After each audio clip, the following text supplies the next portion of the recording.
안녕하세요. 저는 30대 여자입니다. 아마 제가 신청한 사연을 여러분들께서 청취하고 계신다면 이미 저는 시댁에서 추석 명절을 보내고 있을 텐데요. 작년 11월에 남편과 결혼을 하고 시댁 식구들과 첫 명절을 보냈을 때 좋지 않은 일들이 좀 있었어요.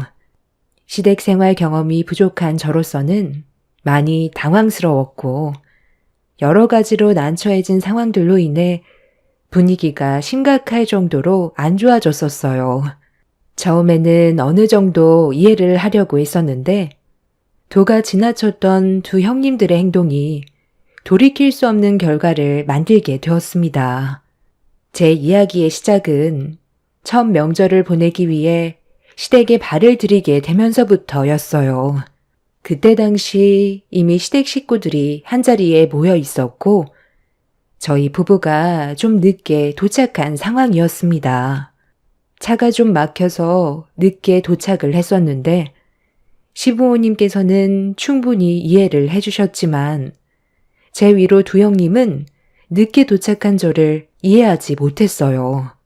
저희 부부는 최대한 서둘러서 빨리 온다고 노력한 건데 차가 막히는 건 어떻게 할 수 있는 게 아니잖아요.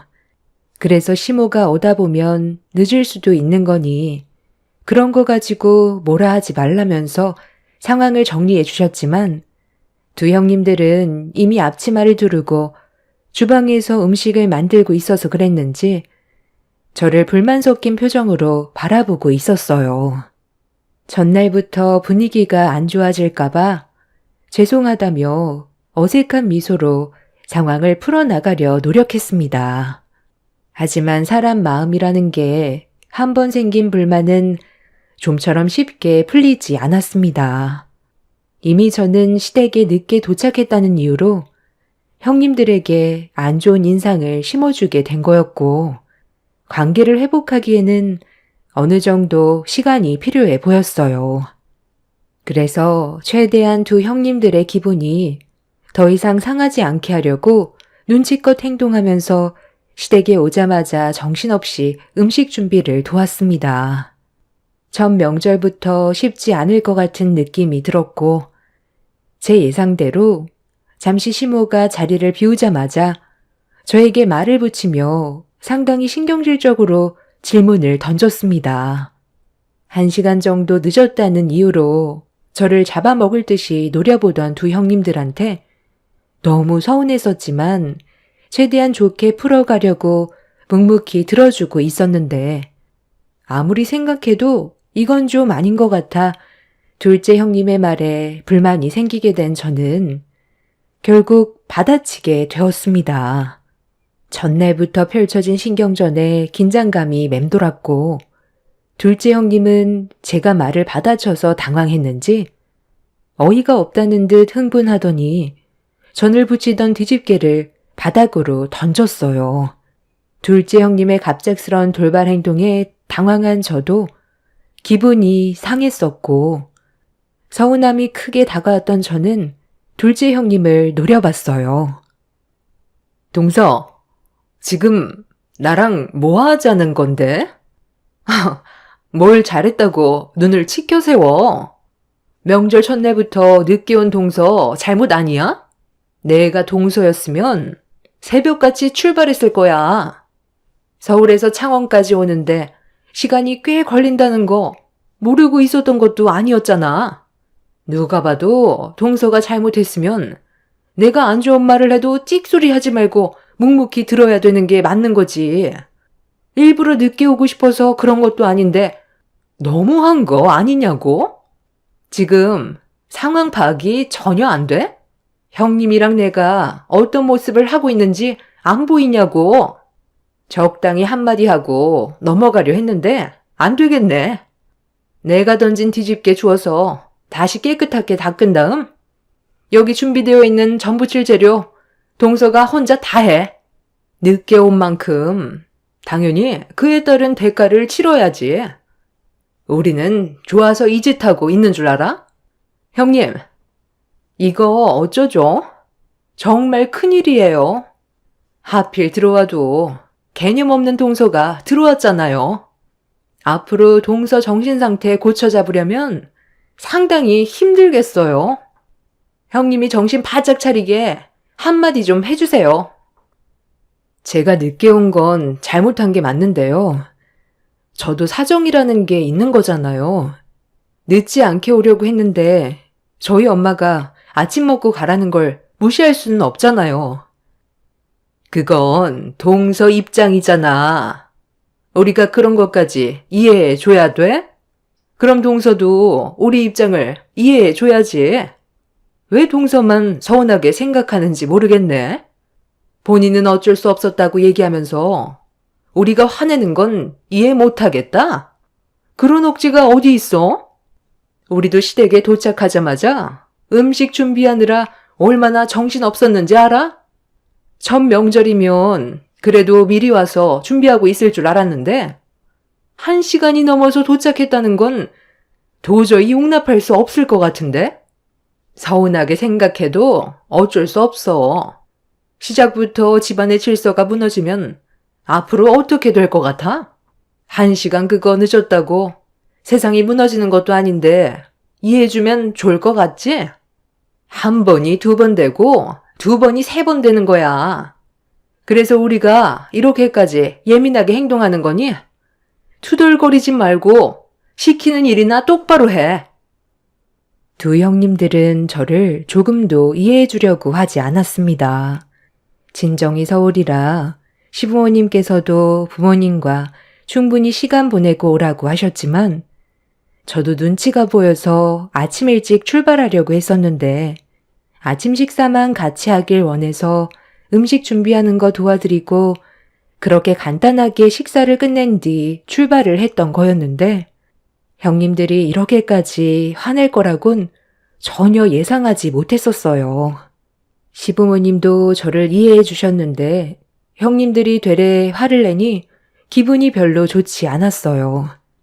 그래서 저 혼자 음식을 다 만들라는 형님들의 말을 듣는 순간부터 손가락 하나 까딱하지 않고 그 자리에서 가만히 서 있었어요. 형님들은 제가 시키는 대로 행동하지 않자 흥분을 해서는 얼굴을 붉혔고 점점 더 분위기는 심각해졌어요.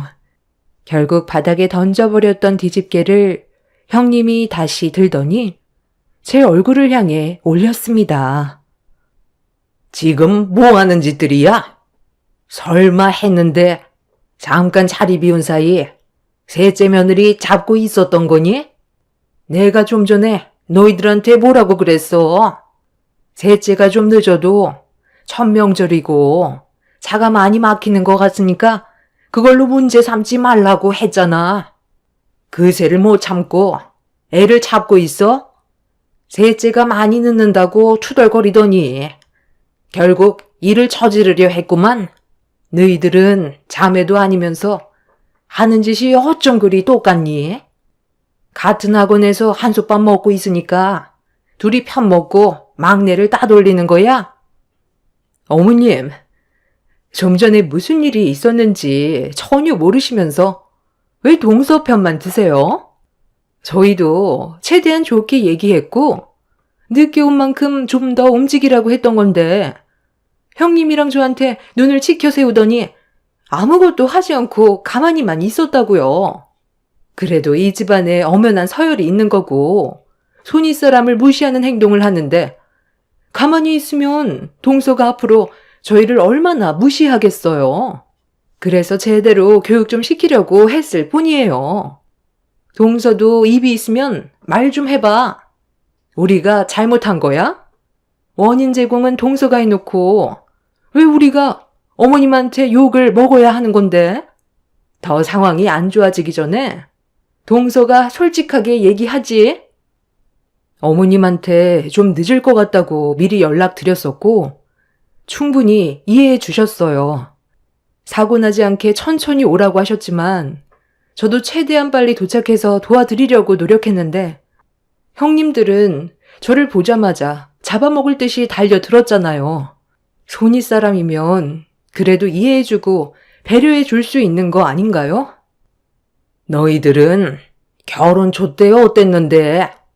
우리 집에 오기 싫어서 이 핑계에 저 핑계 대면서 최대한 늦게 와서 나 혼자 음식 다 만들고 그제야 도착해선 내가 힘들게 만든 음식 다 싸가지고만 갔잖아. 그때 너희들한테 늦게 왔다고 뭐라고 한 적 있었니? 싫은 소리 해봤자 서로 감정만 안 좋아지니까 최대한 좋은 쪽으로 생각했었는데 너희들은 막내를 조금도 배려해 주려 하지 않고 집안 분위기를 이렇게 만들어? 내가 여기서 막내만 감싸고 놀면 너희들은 나 몰래 또 뒤에서 엄청 뭐라고 하겠지. 집안에 불화 생기지 않게 잘들 지내. 막내 며느리 들어왔다고 주방일에서 아예 손을 뗄 생각이었던 건 아니지? 시간 없으니까 서둘러 음식 준비하자. 내년부턴 이렇게 투닥거릴 거면 각자 알아서들 지내고 모이지 말던가. 형님들은 본인들이 억울하다면서 시모에게 서운한 감정을 표출했지만 더는 아무 말도 하지 않았어요.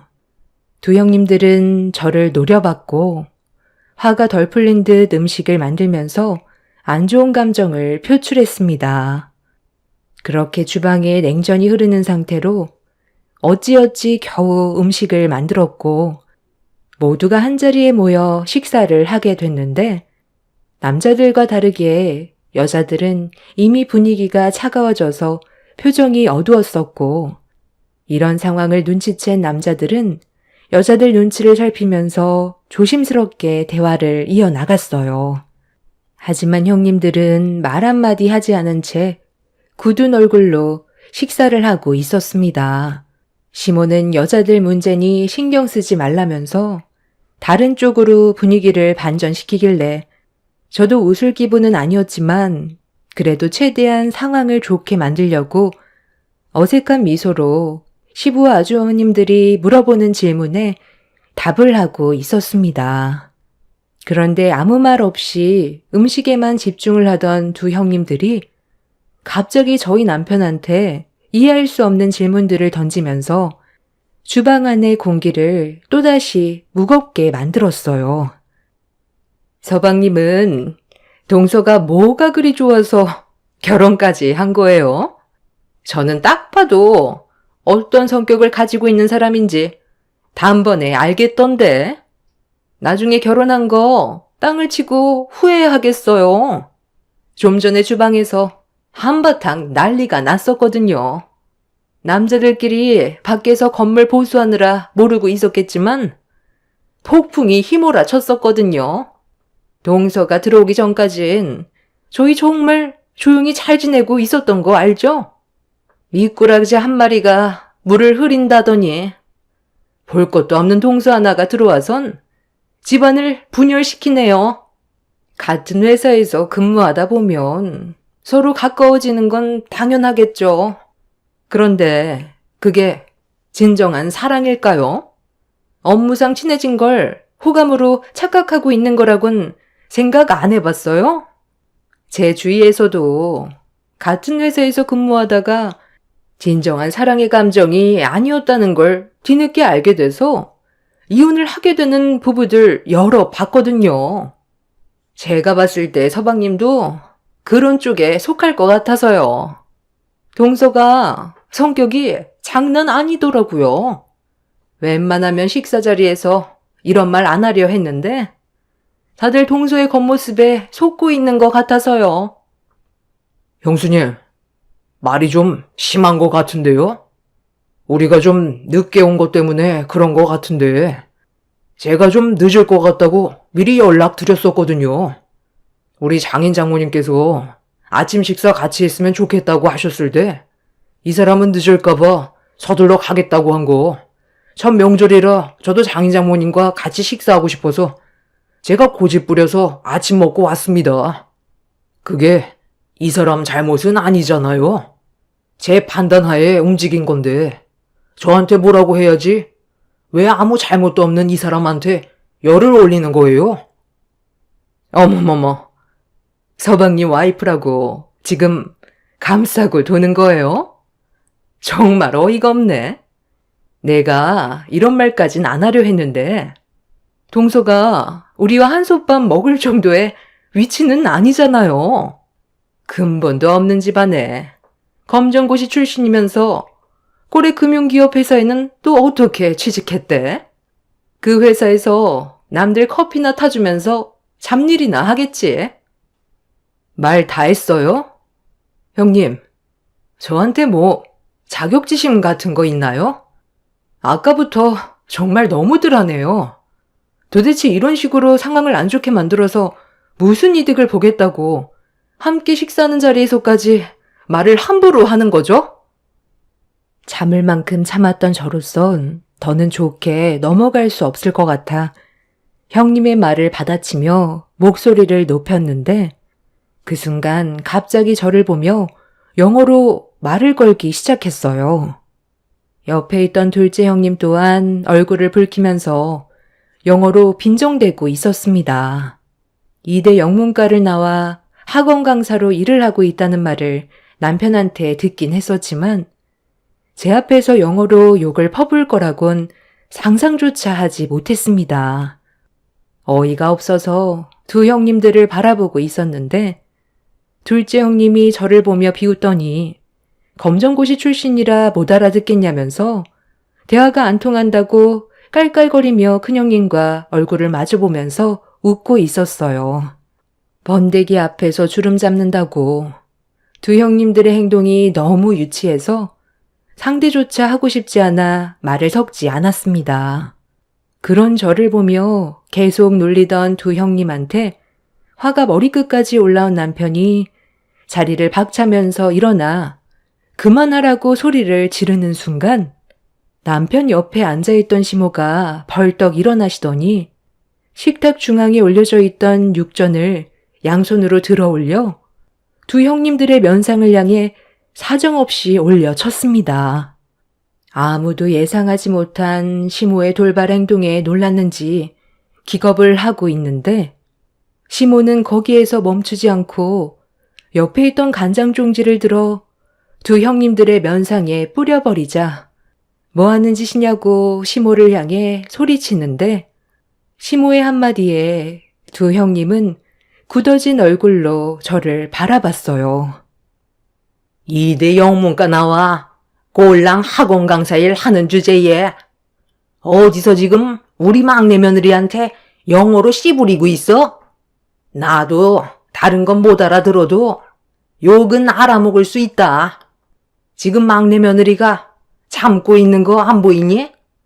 얘가 검정고시 출신인 건 맞는데 너희들 자존심 상할까봐 내가 아무 말도 하지 않고 있었거든? 그런데 너희들 하는 꼬락서니를 보니 사람 되긴 글러먹은 것 같다. 막내 며느리는 너희들보다 훨씬 대단한 대학인 하버드 출신이다 이년들아. 어디 그 학력 가지고 하버드한테 영어로 입을 털고 있어? 너희들 외국인이랑 대화는 제대로 해봤냐? 얘는 검정고시로 고등학력 취득하자마자 하버드 대학에 진학하려고 어렸을 때부터 해외에서 생활했었어. 너희들과는 근본 자체가 다른데 방금 뭐라고 그랬니? 다시 한번 그 주둥이 털어봐. 뭐라고 그랬냐고? 왜? 내가 하버드 출신이라고 하니까 믿기지가 않아? 이걸 보여줘야 정신이 번쩍 들 것 같니? 자, 봐봐라. 내가 막내 며느리한테 졸업식 날 찍은 사진 좀 달라고 했다. 너희들은 모르고 있었겠지만 우리 막내 며느리가 하버드 대학 나왔다는 게 너무 자랑스러워. 지인들 만나면 자랑하려고 핸드폰에 며느리 졸업사진 항상 가지고 다닌다. 이래도 못 믿겠니? 이대 나와서 학원 강사하는 너희들과 금융회사에 다니는 막내 며느리와 비교가 된다 생각해? 너희들이 영어로 씨부릴 때 막내 며느리가 속으로 얼마나 어이없고 우스웠겠니? 예전에 해외여행 한번 갔을 때 음식 하나 주문하는데도 엄청 터듬거리면서 말도 제대로 못하더구만. 욕은 아주 자연스럽게 나오나 봐. 너희들이 방금 한 행동에 대해 진심으로 사과해라. 꼴에 먼저 시집 왔다고 형님 대접 받으려고 하는 거 내가 중간에서 계속 참견하면 싸움만 커질까봐 최대한 참고 있었는데 더는 그 꼴 못 봐주겠다. 당장 막내 며느리한테 진심으로 사과 못해? 아까부터 눈치 줬으면 적당히 할 것이지. 가만히 있으니까 집안을 아예 풍비박산 만들려고 그래? 못들 하고 있어. 당장 욕한 거 사과하래도. 시모는 두 형님들이 꿈쩍도 하지 않자 상의에 올려져 있던 음식들을 맨손으로 주워들어 형님들 얼굴에 던지려 하고 있었어요. 상황이 점점 악화가 되자 시부가 시모를 모시고 겨우 방으로 들여보냈어요. 방 안에서도 두 형님들을 가만두지 않겠다면서 동네가 떠나갈 정도로 소리를 질렀습니다. 두 형님은 시모가 방으로 들어가자마자 저에게 왜 하버드 대학 나온 걸 얘기하지 않았냐고 물어봤어요. 제가 처음 시댁에 인사드리러 갔을 때 형님 네애들은 자리에 없었어요. 그때가 아마 수능 시험이 바로 코앞이라 학원 강사 일을 하던 형님들은 정신없이 바쁜 날들을 보내고 있어서 제가 시모와 나눈 대화에 대해 전혀 알지 못하고 있었습니다. 시모는 두 형님들의 성격을 이미 알고 있어서 그랬는지 하버드 대학에 졸업했다는 걸 알게 된다면 자존심 상해할까봐 시모가 나중에 상황 봐서 얘기하신다고 하길래 저는 묵묵히 가만히 있었습니다. 그리고 남편과 결혼 이후 제가 하버드 졸업생이라는 걸 말하게 될 상황도 없었어요.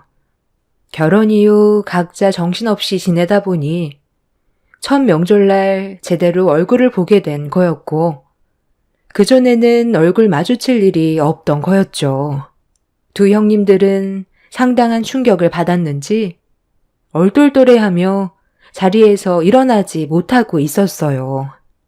남편은 그만 방으로 들어가는 게 좋겠다면서 저보고 먼저 일어나자고 하길래 저도 두 형님들에게 더는 할 말이 없어서 조용히 방으로 들어왔어요.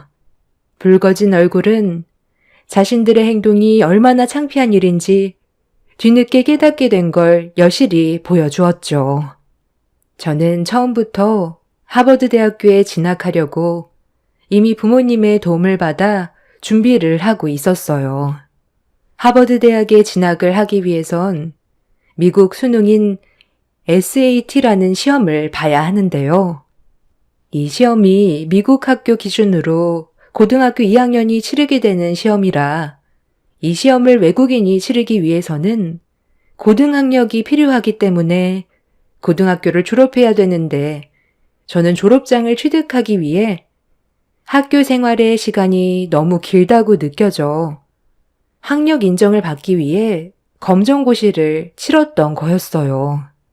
그렇게 시간적으로 여유가 생긴 저는 해외에서 추가적으로 공부를 하게 되었고 원하던 하버드 대학에 진학을 할 수 있었습니다. 그렇게 시댁 집안 상황이 엄청 안 좋아졌었는데 큰형님이 저와 잠깐 대화 좀 하자면서 노크를 하길래 남편이 문을 열어줬는데 두 형님들이 제 눈치를 보면서 방으로 들어왔어요. 큰형님은 동서들끼리 대화하고 싶다면서 남편한테 자리 좀 비켜달라며 부탁을 했어요.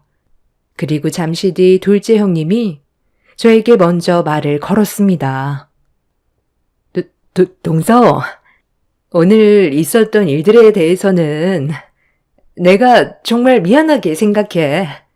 형님도 어른답지 못한 행동으로 집안 분위기를 안 좋게 만들었던 부분에 대해 후회하고 있어.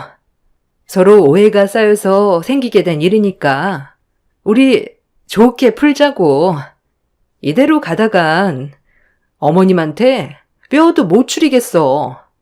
동서도 아까 어머님 성격 봤지? 한번 터지게 되면 좀처럼 화를 가라앉히지 못하셔. 상황을 빨리 정리하지 않으면 이번엔 정말 머리채 잡힐지도 모른다고. 지금도 방 안에서 아버님이 나오지 못하게 말리고 있으니까 소리만 지르고 계시잖아. 우리 여기에서 좋게 해결 보자. 앞으로 동수한테 잘할 테니까 좀 전에 했던 말들 전부 잊어버려. 나도 정말 미안하게 생각해. 서로에 대해 제대로 아는 것도 없었는데 동서를 함부로 판단해서 이런 문제가 생긴 것 같네. 절대 억하심정 같은 건 없었던 거 알지? 동서를 얼마나 봤다고 그런 게 있었겠어?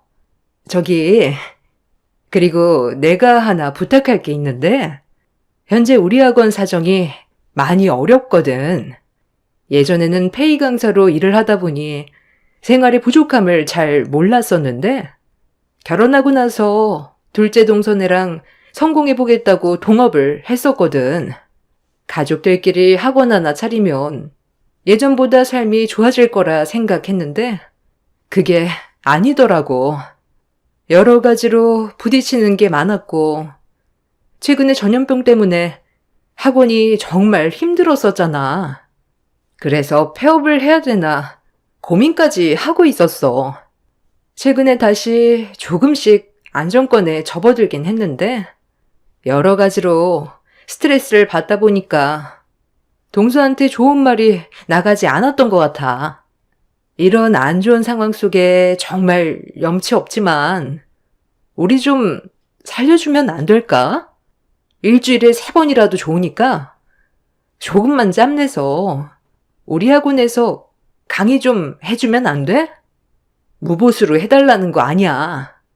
당연히 돈은 주겠지만 우리 형편이 많이 안 좋아서 생각했던 것보다 많이 줄 순 없겠지만 그래도 우리 학원에 하버드 출신인 동서가 강의를 한다고 하면 입소문이 나게 될 테고 그렇게 되면 학원 운영에 도움이 될 것 같은데 정기적으로 해주면 좋겠지만 동서도 많이 바쁘니까 딱 3번, 아니 1번이라도 도와주면 안 될까? 내가 이렇게 부탁할게. 아까는 식구들이 많아서 자존심 때문에 진심으로 사과를 못했는데 동서가 원하면 내가 무릎이라도 꿇을게. 그러니 우리 좀 살려주라. 지금 솔직하게 말해서 입에 풀칠하는 것도 힘든 상황이야. 주위에 경쟁 입시 학원이 많아서 아주 죽을 맛이라고. 그래, 막내 동서. 오죽했으면 형님이 무릎까지 꿇으려 하겠어. 그만큼 절박해서 그래. 앞으로 우리가 동서한테 상처되는 말이나 차별 같은 거 절대 하지 않을 테니까 한 번만 도와줘. 가족 좋다는 게 뭐야. 이럴 때 서로 돕는 게 좋지 않겠어? 좀 전에 있었던 안 좋은 상황들은 서로에 대한 오해로 시작된 거니까 이해해 줄 수 있는 거지? 두 형님네들은 강사들끼리 만나서 눈맞아 결혼을 했고 확장을 하기 위해 직접 학원을 차렸는데 전염병 여파로 인해 운영이 많이 힘들어졌다는 걸 남편한테 듣기는 했었어요. 그런데 이런 안 좋은 상황 속에 저에게 부탁을 하게 될 거라곤 전혀 예상하지 못했었죠. 두 형님은 학생들에게 긍정적인 에너지를 줄 수 있게 격려가 되는 강의를 해주면 된다고 부탁했지만 그 전에 이미 크게 상처를 받아서 형님들의 부탁을 바로 들어줄 수가 없었습니다. 결국 생각해 보겠다는 말로 마무리 지었지만 제가 두 형님들과 좋게 풀어야 모든 상황들이 안정을 되찾게 될 것 같아 최대한 좋은 쪽으로 해결을 보게 되었습니다. 그렇게 힘들어질 것 같았던 심각한 상황들은 정리가 되었고 시모도 좋게 풀었다는 한마디에 더는 아무 말도 하지 않으셨어요. 그렇게 저는 설 명절이 끝나고 하루 일정을 잡아 시간을 내어 형님 학원에 1일 초빙 강사로 강의를 하게 되었습니다. 그날 이후 학생들의 반응이 좋았는지 형님들은 저에게 추가적으로 몇 번 더 요구를 했지만 마지못해 들어주긴 했었는데 저도 업무가 많이 바쁜 상태라 시간을 빼는 게 쉽지 않았어요. 그런데 한두 번 정도 도와주면 될 것 같았던 일들이 계속해서 제가 초빙 강의를 해주길 바라는 형님들과 또다시 조금씩 마찰이 생기게 되었습니다. 한 달에 한두 번 하는 것도 쉽지가 않은데 형님들의 지속적인 요구를 거절하는 것도 쉽지가 않더군요. 그래서 최대한 일정을 조절해서 도와주고 있긴 하지만 이번 추석 명절 때 두 형님들한테 확실하게 그만해야 될 것 같다고 얘기하려고 생각 중입니다. 호의가 계속되면 당연한 권리로 생각한다던데 정말 그런 거 같더라고요. 제 사정을 이해 못 해주고 본인들 사정만 얘기하는 형님들한테 너무 서운했었어요. 이 문제로 또다시 서로 얼굴을 붉히게 될까봐 걱정이 많지만 한 번 아닌 사람들은 정말 아니라는 걸 이번 일을 통해 많은 경험을 하게 되었습니다. 아마 또다시 폭풍이 휘몰아칠지도 모르겠지만 확실하게 의사표현하고 여기까지만 할 생각입니다. 결혼 생활하는 게 이렇게까지 힘든 줄 몰랐어요. 남편과 단둘이 행복하게 살면 될 줄 알았는데 주변 가족들까지 신경 쓰고 맞춰가야 한다는 게 여간 힘든 게 아니네요. 지금의 상황이 많이 답답하지만 하루빨리 모든 것들이 속 시원하게 정리가 됐으면 좋겠습니다. 제 사연 들어주신 분들 즐거운 추석 연휴 보내시길 바랍니다. 감사합니다. 안녕하세요. 저는 하나뿐인 아들을 위해 쉬지 않고 달려온 50대 후반의 여자입니다. 최근에 병원을 다녀오게 되었는데요. 이유는 시부의 연세가 많으시다 보니 건강의 악화는 자연스럽게 뒤따라오게 되었습니다. 저희 가족과 함께 할 수 있는 시간이 얼마 남지 않았다는 게 마음이 아프고 힘들어 하시는 시부의 모습을 보면 많은 생각을 가지게 됩니다. 지금까지 정말 치열하게 살아오신 분이셨고 호랑이 같은 성격을 가지셨던 시부가 기력이 약해지셔서 한마디 말조차 하기 힘드실 정도로 괴로워하시니 안타깝기만 하네요. 언제나 저희 옆에 계실 줄 알았는데 시간은 매정하게도 시부를 붙잡아주지 않았습니다. 시부가 세상을 떠나면 앞으로 또 다른 전개가 펼쳐지겠지만 곧 세상을 떠나시게 될 시부의 희생이 헛되지 않게 최선을 다해 살아가려 합니다. 제가 여기에 사연을 신청하게 된 건 그동안 남편이 저희 가족에게 어떻게 했는지 여러분들께 고발하고 싶어 글을 쓰게 되었어요. 제가 처음 이 사실을 알게 된 건 고등학생이었던 아들이 어느 날 울면서 집에 들어왔어요. 아직 학교에 있어야 할 시간이라 저도 당황스러워서 무슨 일이 있었냐고 물어보는 순간 남편에게 전화를 걸었고 그때부터 사건이 시작되었죠. 남편은 아무렇지도 않은 듯 저에게 아들을 중퇴시켰다고 충격적인 말을 건넸어요. 지금 뭐 하는 짓이야? 학교 잘 다니고 있는 애를 갑자기 중퇴시키면 어쩌자는 건데? 나와 한마디 상의도 없었잖아. 그걸 왜 내가 당신과 상의를 해야 되는 건데? 내 아들 내가 알아서 하겠다는데 무슨 문제라도 있어? 다 생각이 있어서 결정한 거니까 더 이상 아무 말도 하지 마. 저놈은 머리가 너무 좋아서 그게 문제야. 나중에는 나를 잡아먹을 정도로 올라올 놈이라니까. 초장부터 싹을 잘라놔야지. 안 그럼 내가 잡아먹히겠어. 이번에도 전교 1등 했다던데.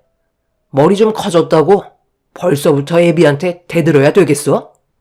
제가 뭔데 우리 회사들을 이어가겠다는 말이 나와? 나는 그럴 생각 전혀 없고 그놈이 앞으로도 잘 되는 꼴은 못 보니까 중퇴시킨 거 취소하지 마. 만약 당신도 내 결정을 거절한다면 그땐 집에서 내쫓길 줄 알아. 알겠어?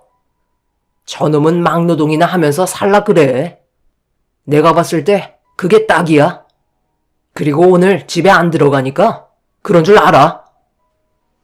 언제부터인가 남편의 행동에 이상함을 느꼈지만 크게 문제 삼지 않았었어요. 워낙 기복이 심한 사람이라 시간이 지나면 알아서 해결할 거라 생각했었어요. 걱정돼서 물어보기라도 하면 신경 쓸 거 없다며 화부터 내는 성격이라 그냥 지켜만 보고 있었습니다. 그런데 남편의 갑작스러운 돌발 행동은 너무 당황스러웠고 울고 있는 아들을 보면서 어떻게 해야 할지 몰라 머릿속이 하얗게 변하고 말았습니다. 그 사이 학교 담임 선생님한테 전화가 와서 받아보니 남편이 교장을 만나 바로 중퇴 처리를 해서 충격을 받은 제 아들을 걱정하고 있었습니다. 학교에서도 많이 놀란 듯 보였어요.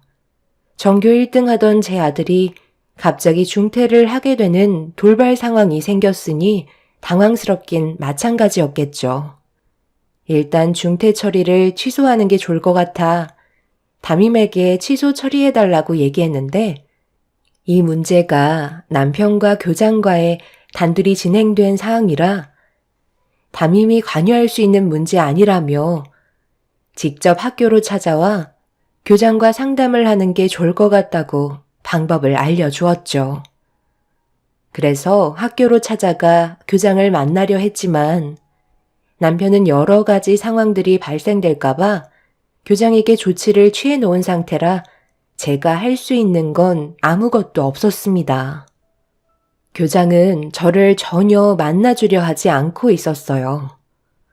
결국 아무것도 해결되지 않은 채 집으로 돌아왔는데 아들 방이 조용하길래 조심스럽게 문을 열어보니 이런 안 좋은 상황 속에서도 제가 해결해 줄 거라고 믿고 있었는지 공부에 집중을 하고 있었네요.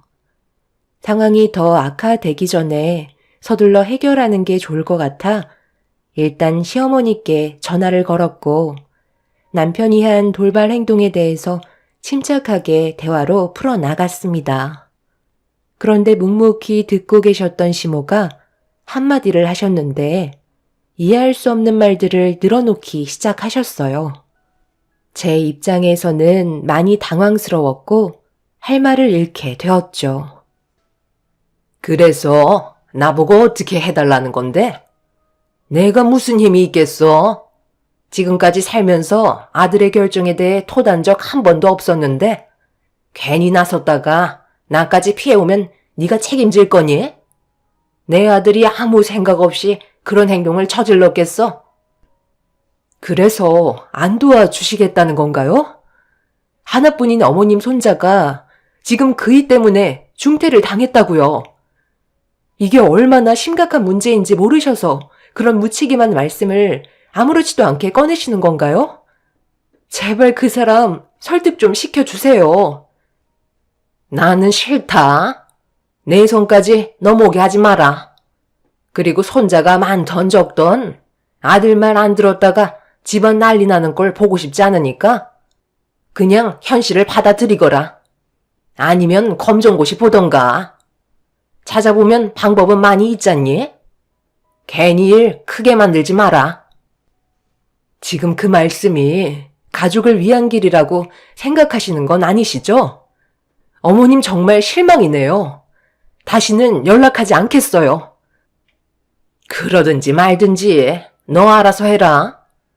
나는 뭐 네가 며느리로서 마음에 들어서 여태까지 끼고 살았는 줄 아니? 시모는 제 부탁을 들어주려 하지 않으셨어요. 남편의 성격이 워낙 욱하는 성질이 있어서 혹시라도 시모가 도와주셨다가 남편이 분노를 하면 아무도 말릴 수가 없다는 걸 원치 않으셨는지 아예 귀를 닫으셨습니다. 거기에다가 저를 며느리로서 마음에 들어하지 않았기 때문에 제 부탁을 들어주려 하지 않으셨어요. 결국 이런 상황이 오게 되니 제가 할 수 있는 건 아무것도 없는 것 같아 답답한 마음에 눈물을 쏟아내고 있는데 전화 한 통이 울렸고 번호를 확인해 보니 시부가 해외 일정을 마치고 한국으로 복귀를 하셨어요. 가족 아무도 전화를 받지 않아서 걱정되는 마음에 저한테 전화를 하신 거였죠.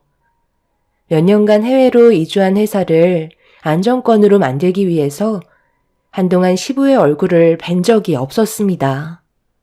시부의 목소리를 듣자마자 좀 전에 있었던 서러웠던 상황들이 북받쳐 올라왔는지 오열을 하게 되었고, 시부는 전화를 하시자마자 많이 당황스러웠는지 제가 왜 눈물을 쏟아내고 있는지에 대해 설명을 듣길 원하고 계셨습니다. 그래서 하나하나 천천히 설명해 나가자 묵묵히 듣고 계셨던 시부는 화가 많이 나셨는지 저보고 시댁으로 서둘러 와주길 바라셨어요. 저는 시부의 말대로 아들과 함께 시댁을 찾았어요. 그렇게 현관문 앞에 다가가 초인종을 누르려는데 시부의 언성 높은 목소리가 현관문 밖에까지 전부 생생하게 전달되고 있었습니다. 시모는 저에게 했던 행동들에 대해 어쩔 수 없는 선택이었다고 용서를 구하고 계셨어요. 하지만 시부는 어른으로서 아랫사람에게 본이 되지 못하는 행동을 한 부분에 대해 용서하지 않으셨죠. 그렇다고 며느리가 전화해서 문제를 해결해달라고 부탁한 걸 거절해? 혼자서 감당하기 힘들 것 같으면 나한테 전화 한 통이라도 할 수 있었던 거 아니야? 내가 분명 얘기했지만 며느리가 오면 보자마자 당신 잘못부터 인정해. 만약 내가 시키는 대로 하지 않는다면 당신도 이 집에서 당장 쫓겨날 줄 알아? 여태까지 손가락 하나 까딱하지 않게 풍족할 정도로 살게 해줬는데 이 정도도 혼자 해결하지 못해서 며느리의 눈에 눈물을 흘리게 만들어? 당신은 내 인생에 조금도 도움이 안 돼. 시부는 화가 머리끝까지 올라오신 것 같아 보였어요. 해외로 떠나시기 전 제 아들한테도 정말 잘 대해주셨었는데 몇 년간 해외로 가신 이후 시댁 식구들의 행동은 저에게 조금도 행복감을 주지 않았고 전혀 다른 모습을 보여주었습니다. 시부모님께서 얼굴을 더 붉히시기 전에 서둘러 초인종을 누르는 순간 엘리베이터에서 남편이 모습을 드러내었고 제가 현관문 앞에 서 있는 모습을 본 남편은 안 좋은 분위기로 저를 노려보고 있었습니다. 그렇게 남편은 저를 밀치고 현관문을 활짝 열더니 아무렇지도 않은 듯 집으로 들어가길래 저와 아들도 그 뒤를 따랐습니다. 시부모님은 붉어진 얼굴로 저희 부부를 바라보았고 시부는 이미 화가 머리끝까지 올라오신 상태셨기 때문에 남편의 얼굴을 보자마자 삿대질을 하면서 언성을 높이셨어요. 그리고 제 아들이 남편으로 인해 중태를 당해야만 했던 상황을 다시 바로잡길 원하셨죠. 너 지금 학교 잘 다니고 있는 선민이한테 무슨 짓을 저지른 거야? 지금 한창 학업에 열중해야 될 나이라 뒤에서 많은 것들을 도와줘도 모자랄 판에 지금 너는 선민이를 학교에서 중퇴하게 만들어? 그것도 본인 의지와 전혀 상관없었는데 강제로 그렇게 한 이유가 뭐야? 며느리한테 들어보니까 말도 안 되는 이유를 늘어놓고 있었더니만 네가 뭔데 회사를 이어가네 마네 하면서 내 손자한테 상처를 주는 건데 뭔가 단단히 착각하고 있는 것 같은데 네가 이런 일을 저지르고도 회사에 온전히 몸 담그고 생활할 수 있을 것 같아? 고작 내 아들이라는 이유 하나로 낙하산 탔으면 남들 입에 오르내리지 않게 잘 처신을 해야 되는 건데 네가 직접 집안 망신을 다 시키면 되겠어? 마지막으로 좋게 얘기할 때 제자리로 돌려놓거라.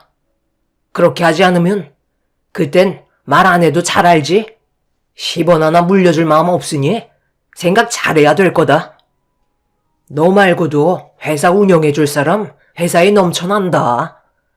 내 손자의 눈물을 보이게 만든 건 아무리 내 아들이라 할지라도 용서는 절대 없으니 두 번 다시 이런 일이 반복된다면 그땐 나와 인연 끊겠다는 걸로 받아들이도록 하마. 내 말 무슨 뜻인지 알아먹었지? 아버지가 지금 해외에서 장시간 계시다가 갑자기 국내로 넘어오셔서 어떤 상황인지 파악을 못 하시는 것 같은데요.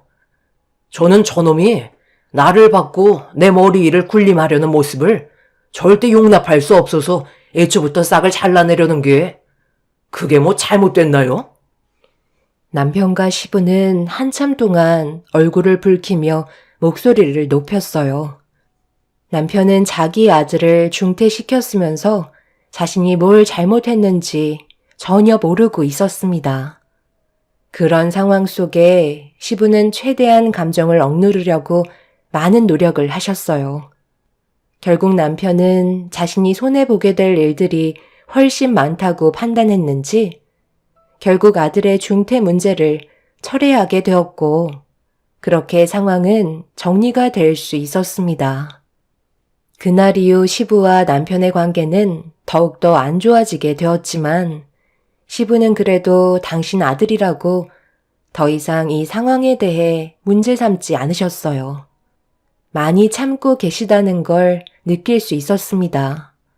저 또한 시모와 더욱더 안 좋은 감정 상태를 이끌어가게 되었죠. 아들은 다시 학교를 다닐 수 있게 되었지만 문제는 여기서 끝이 나는 게 아니었어요. 아들의 학교 문제는 시작에 불과했고 제 눈앞에 또 다른 충격적인 일들이 펼쳐지기 시작했죠. 어느 날 아들과 단둘이 오래간만에 밖에서 외식을 하기 위해 시내로 나섰는데 저와 즐겁게 대화를 나누며 걷고 있던 도중 아들이 갑자기 걸음을 멈추고 한 곳을 주시하며 바라보고 있길래 고개를 돌려 그곳을 본 순간 눈앞에 펼쳐진 광경에 충격을 받고 말았습니다. 남편의 얼굴은 행복이 가득해 보였고 양쪽 손에는 아들과 비슷해 보이는 여자애들이 손을 잡고 아빠라는 말을 조금 더 어색함 없이 뱉어대고 있었습니다. 눈앞에 펼쳐진 충격적인 모습에 그 뒤를 급하게 따라가게 되었고 남편은 어느 한 식당으로 들어가 어떤 여자와 애들과 함께 즐거운 식사를 하기 위해 자리에 앉았네요. 그걸 본 아들은 무턱대고 남편에게 달려가 소리치며 난리를 치고 말았습니다. 아들과 제가 갑자기 나타날 거라곤 전혀 상상하지 못했는지 많이 당황스러워하는 눈빛으로 자리에서 일어나 처음 본 애들과 어떤 저와 나이대가 비슷한 여자가 혹시라도 문제가 생길까봐 자기 뒤로 보내는 모습을 보게 되었죠. 저보다 그 사람들을 지키겠다는 남편의 행동이 저를 더 비참하게 만들고 있었습니다. 지금 이게 뭐 하는 짓이야? 좀 전에 당신 손을 잡고 가던 저 애들이 아빠라고 그러던데? 그게 무슨 말이냐고? 두 귀로 들었으면서 무슨 말이 듣고 싶은 건데? 당신이 들은 그대로야. 내가 애들 아빠고 이 사람은 내 마누라다. 당신 지금 나 몰래 뒤에서 두 집 살림하고 있었던 거니? 그래서 우리한테 그렇게 소홀했던 거였어? 어떻게 이런 식으로 사람을 뒤통수 칠 수 있는 거야? 내가 지금 두 눈으로 본 이 상황을 그냥 넘어갈 거라 생각하는 건 아니지? 저 여자애들 선민이랑 나이대도 비슷해 보이는데 그동안 나 몰래 이런 생활하니까 기분 좋았니? 저 여자애들이 온갖 애교 부리면서 아빠라고 하니 무뚝뚝한 내 아들이 꼴보기 싫었겠지. 당신은 정말 까도 사람 놀래키는 재주 하나는 타고난 것 같다. 지금 내가 두 눈으로 본 이 상황은 절대 그냥 넘어가지 않을 거야. 그리고 너희들 모두 눈에서 피눈물 흘릴 날이 분명 찾아올 거다. 무슨 말을 그리 무섭게 하는 거야? 우리 딸들이 지금 당신 때문에 떨고 있잖아. 어차피 모든 사실을 알았는데 화낼 필요가 뭐가 있어? 그냥 현실을 받아들여. 이왕 이렇게 된 거 여기서 결정 짓는 것도 나쁘지 않겠네. 이제 나랑 그만하자. 솔직히 나도 두 집 살림하는 거 그동안 쉽지 않았거든. 우리 딸들한테 떳떳하지도 않아서 내 마음이 얼마나 안 좋았는데. 돈 걱정은 하지 마. 원하는 만큼 줄 테니까. 그런데 이혼을 하지 않겠다고 한다면 앞으로 모든 지원을 전부 다 막아버리고 내쫓아 버릴 거니까 그런 비참한 모습 당신 아들한테 보여주고 싶지 않으면 그냥 쥐어주는 돈 가지고 돌아가는 게 좋을 거야. 그렇게 해요. 그동안 많이 해 드셨잖아요. 이제 저희도 좀 떳떳하게 지내고 싶다고요. 솔직히 두 사람 사이도 안 좋으면서 뭐하러 질질 끌고 가며 살아요? 그냥 이혼하자는 것도 아니고 돈 주겠다는데 나 같으면 바로 위자료 받고 각자 살 길 갈 것 같네요. 첩주제. 지금 내 앞에서 뭐라고 짓거리는 거야? 내가 아직까지 이성의 끈을 놓지 않고 있는 것만도 감사하게 생각해. 한 번만 더 선 넘는 행동하면 머리들 전부 다 뽑아 버릴 줄 알아.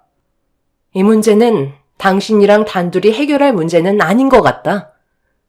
조금 있다가 시부모님 댁으로 당장 튀어와.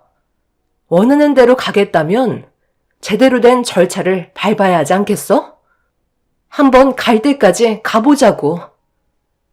아들은 눈앞에 펼쳐진 광경을 믿고 싶지 않았는지 상당히 괴로워하고 있었어요. 오래 있어봤자 아들의 정신건강에 문제가 생길 것 같아 그 자리에서 급하게 빠져나왔습니다. 그리고 저는 시댁으로 걸음을 옮겼고 시부모님께서는 연락도 없이 찾아온 저와 아들이 괴로워하는 표정을 보이자 많이 당황하신 듯 급하게 집으로 들여보내줬네요. 시부모님께서는 무슨 일이 있었냐고 물어보셨고 한참의 고민 끝에 결국 좀 전에 두 눈으로 목격한 일들에 대해 전부 다 털어놓고 말았습니다. 그 말을 듣고 계셨던 시부모님께서 입을 다물지 못하셨고 시모는 시부의 표정을 살피며 걱정을 하고 있었습니다. 시부는 가정에 충실한 분이셨기 때문에 절대 상상조차 할 수 없는 일들을 남편이 저질러 버려서 많이 놀라셨고 분노하고 계신 모습을 볼 수 있었죠. 누가 봐도 정상적이지 않은 남편의 행동은 절대 용서받지 못할 너무 큰 죄였습니다. 지금까지 가정을 위해 희생한 저에게 엄청난 배신을 안겨준 남편이 무너지는 걸 보고 싶었어요. 그런데 시부가 자리에서 일어나시더니 괴로워하며 한숨을 쉬고 있는 제 아들을 따로 데리고 방으로 들어가셨어요. 너는 생각이 있는 거니? 이런 심각한 일을 무턱대고 찾아와서는 일을 버려놓으면 어쩌자는 거야? 이 문제는 너희들이 알아서 해결하면 될 것을. 이제 어쩔 거야? 너는 뭘 원하길래 무작정 벌려만 놓는 거냐고. 저번에 선민이 중퇴 문제 때문에 너희 시아버지가 지금 내 아들을 얼마나 펴르고 있는지 아니? 네가 눈치도 없고 하는 짓들이 마음에 안 드니까 내 아들이 다른 여자와 두 집 살림을 했던 거다. 내조도 잘하고 여우 같은 짓 좀 해야 남자들이 우리에서 튕겨나가지 않는 건데 너는 기도 너무 세고 집안의 가장을 떠받들 생각은 하지 않고 잡아먹을 생각만 하고 있으니 내 아들이 온전히 집에 머무르겠냐고. 어머님이 저희 부부 사이를 얼마나 잘 아신다고 그러세요? 지금까지 단 한 번도 그 일을 위해서 안 한 일이 없었어요. 하지만 그이는 저에게 항상 부족한 점들만 얘기하며 가정부 취급만 했었다고요. 이런 상황 속에 제가 뭘 더 할 수 있겠어요? 가족을 위해 쉬지 않고 달려온 저에게 고생한다는 말 한마디 해준 적 없고 하나부터 열까지 전부 다 지적만 하는 그런 인간한테 제가 뭘 더 해줄 수 있냐고요. 처음에는 저 좋다고 따라다니면서 죽는 신용까지 하던 그 사람이 지금은 제가 죽길 바라고 있겠죠.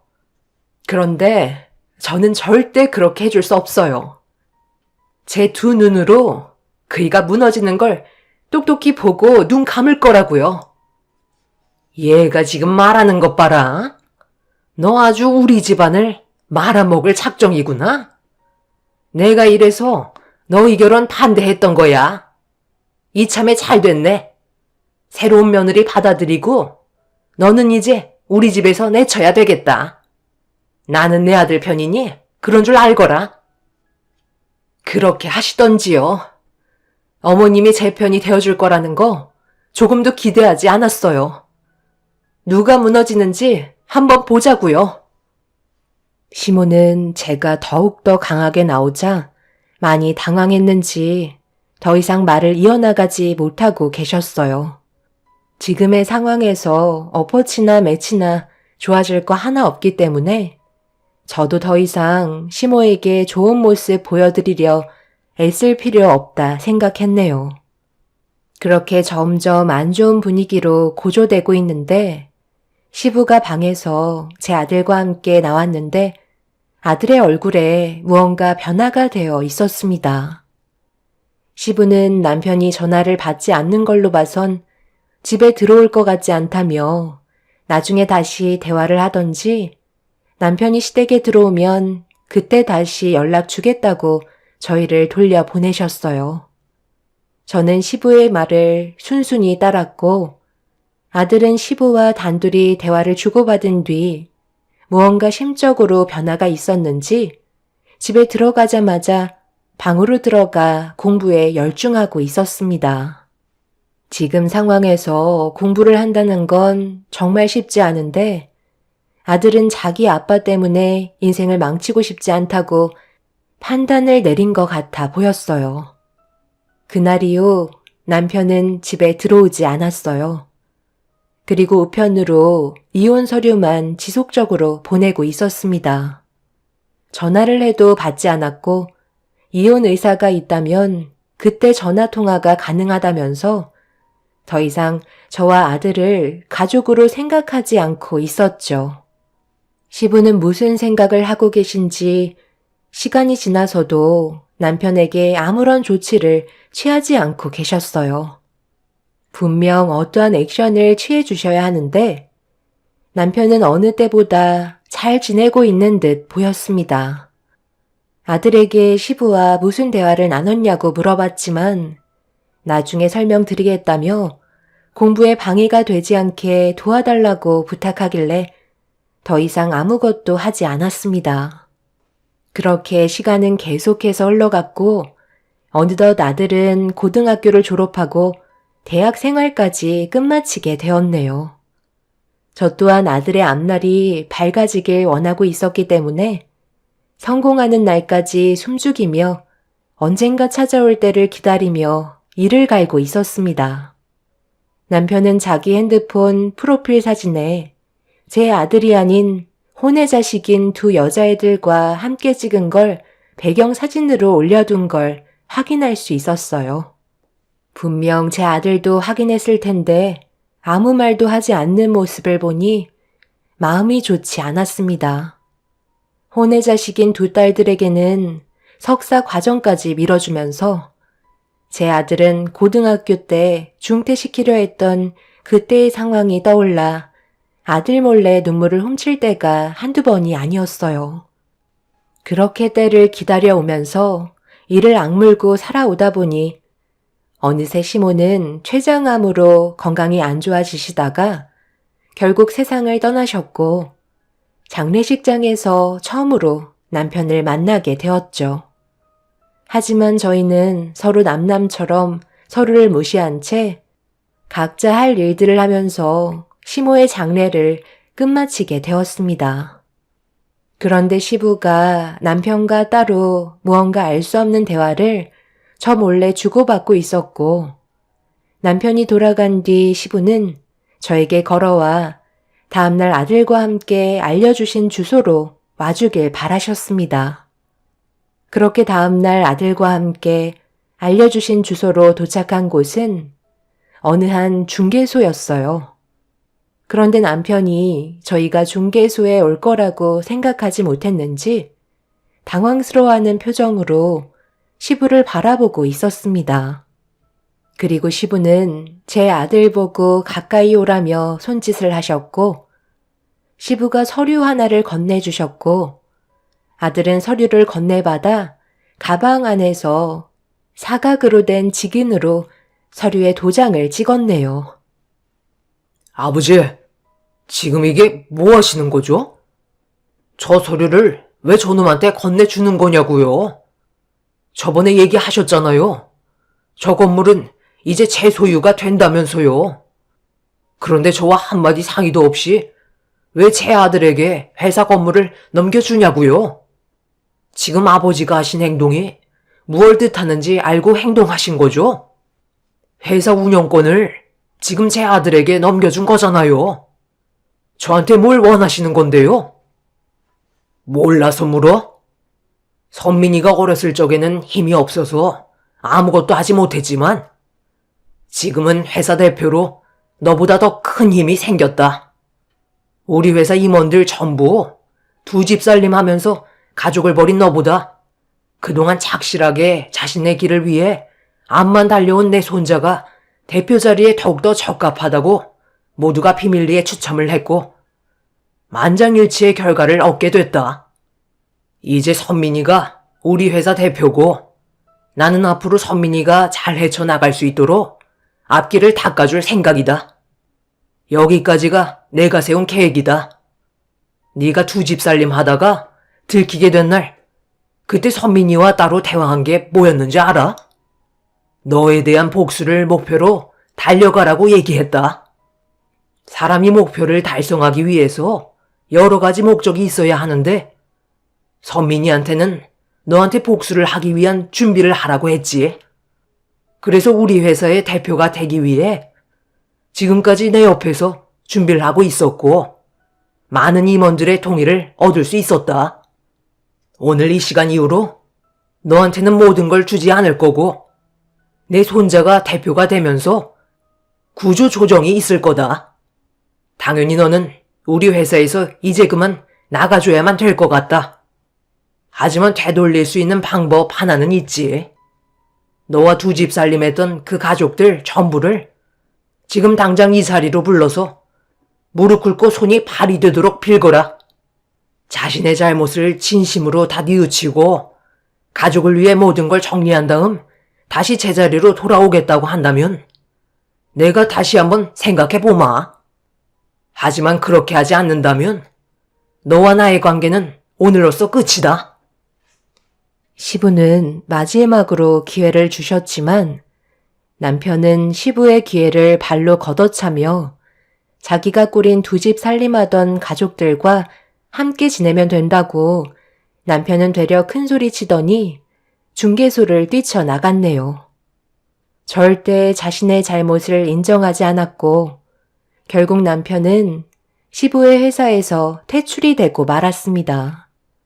그날 이후 저는 남편과 이혼을 하게 되었고 남편은 시부가 가진 재산과 권력보다 자신이 꾸린 또 다른 가족들의 품으로 돌아가게 되었죠. 모든 게 정리가 된 이후 아들은 어느새 대표의 자리에서 회사를 위해 열심히 살아가고 있었어요. 정말 다행인 건 시부가 저와 제 아들을 버리지 않았다는 게 너무 감사했었습니다. 하지만 세월이 흐른 만큼 시부의 건강에 문제가 생겼고 시간이 얼마 남지 않게 되었네요. 그런데 이 소식을 어떻게 듣게 된 건지 남편이 어느 날 병원으로 찾아왔어요. 허름한 옷차림에 거짓골을 하고 고개를 떨군 채 저를 찾아왔습니다. 떵떵거리며 모두와의 인연을 끊어버린 남편이 갑자기 찾아온 이유는 가진 거 하나 없이 빈털터리로 빚만 한가득 쌓여 돌아왔는데 알고 보니 대장암 투병 생활을 하고 있었더라고요. 그런데 더 이상 버티기가 힘들었는지 도움을 받으려고 온 거였고 두 집 살림하던 가족들에게 간이며 쓸개며 다 내어주더니 전부 다 남편을 버리고 해외로 떠나 버렸다고 하네요. 자신의 잘못을 뉘우치겠다고 살려달라고 애원하고 있는 중입니다. 하지만 저는 더 이상 이 사람에게 미련을 두고 싶지 않아요. 오랜 시간이 지난 만큼 그 사람에 대한 조금의 감정도 남아있지 않은 상태이기 때문에 도와주고 싶지 않습니다. 아직까지 제 아들은 남편이 대장암으로 투병 생활하는 걸 알지 못하고 있어요. 분명 언젠간 알게 되겠지만 미리 알려봤자 좋을 거 하나 없을 것 같네요. 제가 전 남편의 대장암 치료를 도와주지 않는 게 잘못된 건가요? 완치되면 짐이 될 것 같고 또 다른 불행이 찾아올까봐 조금도 도와주고 싶지 않네요. 그렇게 하는 게 벌받는 행동일까요? 여러분들의 의견을 듣고 싶네요. 끝까지 사람 힘들게 하는데 하루빨리 정리됐으면 하는 바람입니다. 제 사연 들어주신 분들, 오늘 하루도 힘내시길 바랍니다. 감사합니다.